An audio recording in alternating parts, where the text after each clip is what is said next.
Matthew chapter 26. When Jesus had finished saying all these things, he said to his disciples, "As you know, Passover begins in 2 days, and the Son of Man will be handed over to be crucified." At that same time, the leading priests and elders were meeting at the residence of Caiaphas, the high priest, plotting how to capture Jesus secretly and kill him.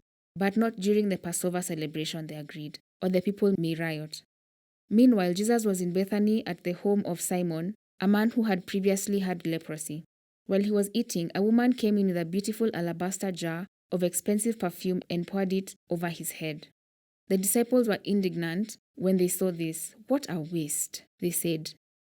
"It could have been sold for a high price and money given to the poor." But Jesus, aware of this, replied, "Why criticize this woman for doing such a good thing to me?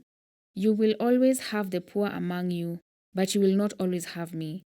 She has poured this expensive perfume on me to prepare my body for burial.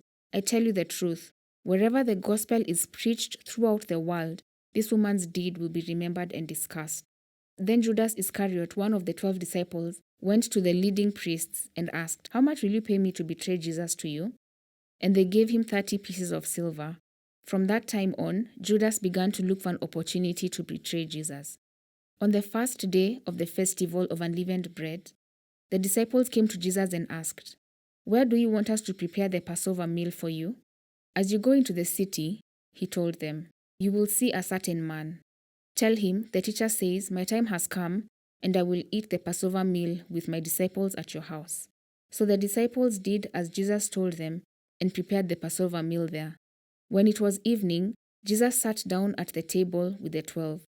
While they were eating, he said, "I tell you the truth, one of you will betray me." Greatly distressed, each one asked in turn, "Am I the one, Lord?" He replied, "One of you who has just eaten from this bowl with me will betray me. For the Son of Man must die, as the scriptures declared long ago. But how terrible it will be for the one who betrays him. It will be far better for that man if he had never been born." Judas, the one who would betray him, also asked, "Rabbi, am I the one?" And Jesus told him, "You have said it." As they were eating, Jesus took some bread and blessed it, and broke it in pieces and gave it to the disciples, saying, "Take this and eat it, for it is my body." And he took a cup of wine and gave thanks to God for it. He gave it to them and said, "Each of you drink from it, for this is my blood, which confirms the covenant between God and his people. It is poured out as a sacrifice to forgive the sins of many. Mark my words, I will not drink wine again until the day I drink it new with you in my Father's kingdom." Then they sang a hymn and went out to the Mount of Olives. On the way, Jesus told them, "Tonight all of you will desert me, for the scripture says, 'God will strike the shepherd, and the sheep of the flock will be scattered.' But after I have been raised from the dead, I will go ahead of you to Galilee and meet you there." Peter declared, "Even if everyone else deserts you, I will never desert you." Jesus replied, "I tell you the truth, Peter. This very night, before the rooster crows, you will deny 3 times that you even knew me." "Nope," Peter insisted. "Even if I have to die with you, I will never deny you." All the other disciples vowed the same. Then Jesus went with them to the olive grove, called Gethsemane, and he said, "Sit here while I go over there to pray." He took Peter and Zebedee's 2 sons, James and John, and he became anguished and distressed. He told them, "My soul is crushed with grief, to the point of death. Stay here and keep watch with me." He went on a little farther and bowed with his face to the ground, praying, "My Father, if it is possible, let this cup of suffering be taken away from me. Yet I want your will to be done, not mine." Then he returned to the disciples and found them asleep. He said to Peter, "Couldn't you watch with me even 1 hour? Keep watch and pray, so that you will not give into temptation. For the spirit is willing, but the body is weak." Then Jesus left them a second time and prayed, "My Father, if this cup cannot be taken away unless I drink it, your will be done." Then he returned to them again. He found them sleeping, for they couldn't keep their eyes open. So he went to pray a 3rd time, saying the same things again. Then he came to the disciples and said, "Go ahead and sleep. Have your rest. But look, the time has come. The Son of Man is betrayed into the hands of sinners. Up, let's be going. Look, my betrayer is here." And even as Jesus said this, Judas, one of the 12 disciples, arrived with a crowd of men armed with swords and clubs. They had been sent by the leading priests and elders of the people. The traitor, Judas, had given them a prearranged signal. "You will know which one to arrest when I greet him with a kiss." So Judas came straight to Jesus. "Greetings, Rabbi," he exclaimed, and gave him the kiss. Jesus said, "My friend, go ahead and do what you have come for." Then the others grabbed Jesus and arrested him. But one of them, with Jesus, pulled out a sword and struck the high priest's slave, slashing off his ear. "Put away your sword," Jesus told him. "Those who use the sword will die by the sword. Don't you realize that I could ask my Father for thousands of angels to protect us, and he would send them instantly? But if I did, how would the scriptures be fulfilled that describe what must happen now?" Then Jesus said to the crowd, "Am I some dangerous revolutionary that you come with swords and clubs to arrest me? Why didn't you arrest me in the temple? I was there teaching every day. But this is all happening to fulfill the words of the prophets as recorded in the scriptures." At that point, all the disciples deserted him and fled.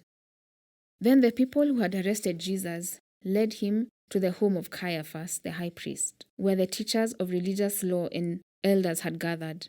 Meanwhile, Peter followed him at a distance and came to the high priest's courtyard. He went in and sat with the guards and waited to see how it would all end. Inside, the leading priests and the entire high council were trying to find witnesses who would lie about Jesus so they could put him to death. But even though they found many who agreed to give false witness, they would not use anyone's testimony. Finally, 2 men came forward who declared, "This man said, 'I am able to destroy the temple of God and rebuild it in 3 days.'" Then the high priest stood up and said to Jesus, "Well, aren't you going to answer these charges? What do you have to say for yourself?"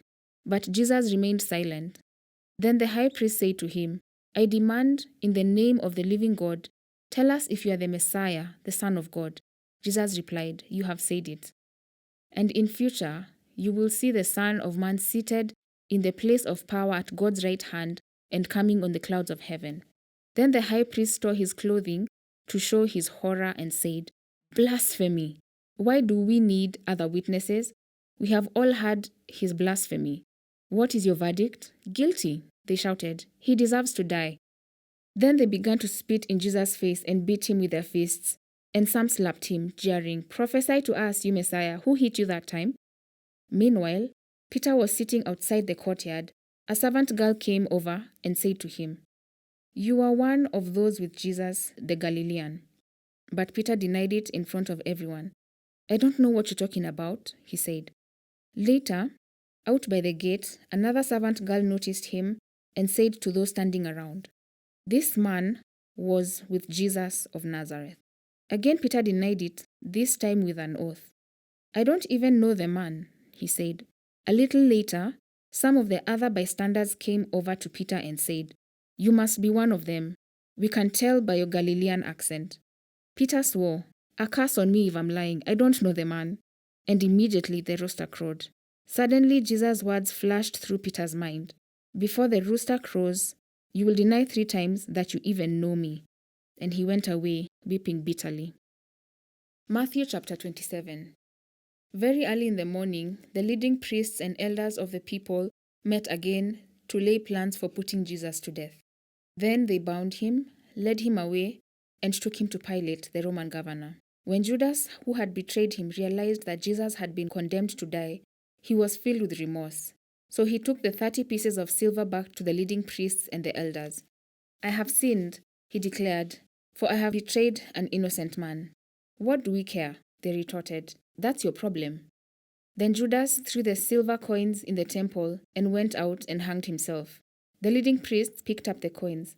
"It wouldn't be right to put this money in the temple treasury," they said, "since it was payment for murder."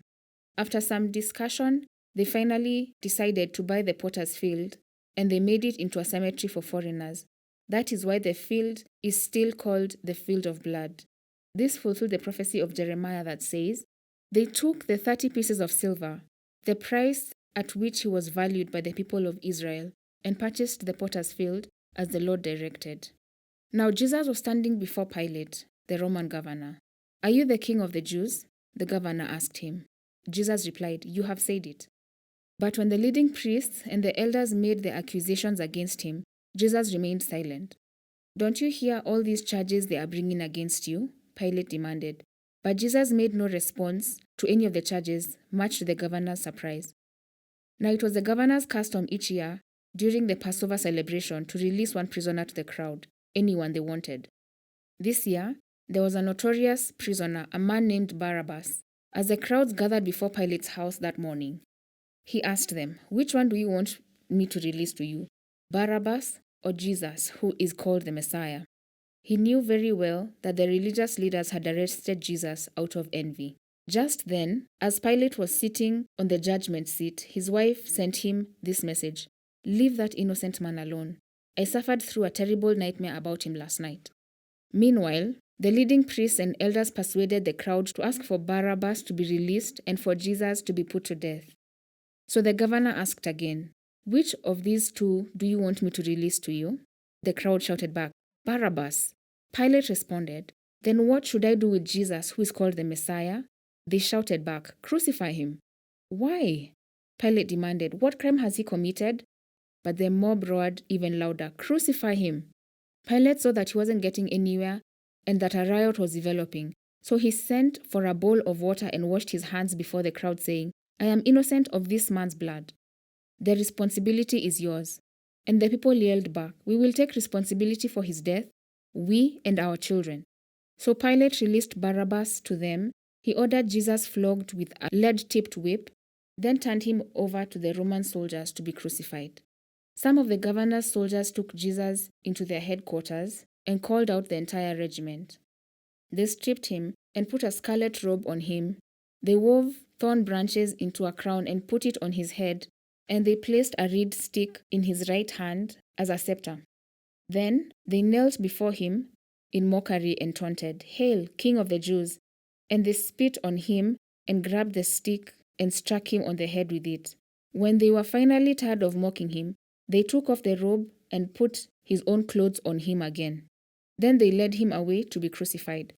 Along the way, they came across a man called Simon who was from Cyrene, and the soldiers forced him to carry Jesus' cross. And they went out to a place called Golgotha, which means place of the skull. The soldiers gave Jesus wine mixed with bitter gall, but when he had tasted it, he refused to drink it. After they had nailed him to the cross, the soldiers gambled for his clothes by throwing dice. Then they sat around and kept guard as he hung there. A sign was fastened above Jesus' head announcing the charge against him. It read, "This is Jesus, the King of the Jews." Two revolutionaries were crucified with him, one on his right and the other on his left. The people passing by shouted abuse, shaking their heads in mockery. "Look at you now," they yelled at him. "You said you were going to destroy the temple and rebuild it in 3 days. Well then, if you are the Son of God, save yourself and come down from the cross." The leading priests, the teachers of religious law, and the elders also mocked Jesus. "He saved others," they scoffed, "but he can't save himself. So he is King of Israel, is he? Let him come down from the cross right now, and we will believe him. He trusted God, so let God rescue him now if he wants him. For he said, 'I am the Son of God.'" Even the revolutionaries who were crucified with him ridiculed him the same way. At noon, darkness fell across the whole land until 3 o'clock. At about 3 o'clock, Jesus called out in a loud voice, "Eli, Eli, lama sabachthani," which means, my God, why have you abandoned me?" Some of the bystanders misunderstood and thought he was calling for Prophet Elijah. One of them ran and filled a sponge with sour wine, holding it up to him on a reed stick so he could drink. But the rest said, "Wait, let's see whether Elijah comes to save him." Then Jesus shouted out again, and he released his spirit. At that moment, the curtain in the sanctuary of the temple was torn in two from top to bottom. The earth shook, the rocks split apart, and tombs opened. The bodies of many godly men and women who had died were raised from the dead. They left the cemetery after Jesus' resurrection, went into the holy city of Jerusalem, and appeared to many people. The Roman officer and the other soldiers at crucifixion were terrified by the earthquake and all that had happened. They said, "This man truly was the Son of God." And many women who had come from Galilee with Jesus to care for him were watching from a distance. Among them were Mary Magdalene, Mary, the mother of James and Joseph, and the mother of James and John, the sons of Zebedee. As evening approached, Joseph, a rich man from Arimathea, who had become a follower of Jesus, went to Pilate and asked for Jesus' body. And Pilate issued an order to release it to him. Joseph took the body and wrapped it in a long sheet of clean linen cloth. He placed it in his own new tomb, which had been carved out of the rock. Then he rolled a great stone across the entrance and left. Both Mary Magdalene and the other Mary were sitting across from the tomb and watching. The next day, on the Sabbath, the leading priests and Pharisees went to see Pilate. They told him, "Sir, we remember what that deceiver once said while he was still alive. 'After 3 days, I will rise from the dead.'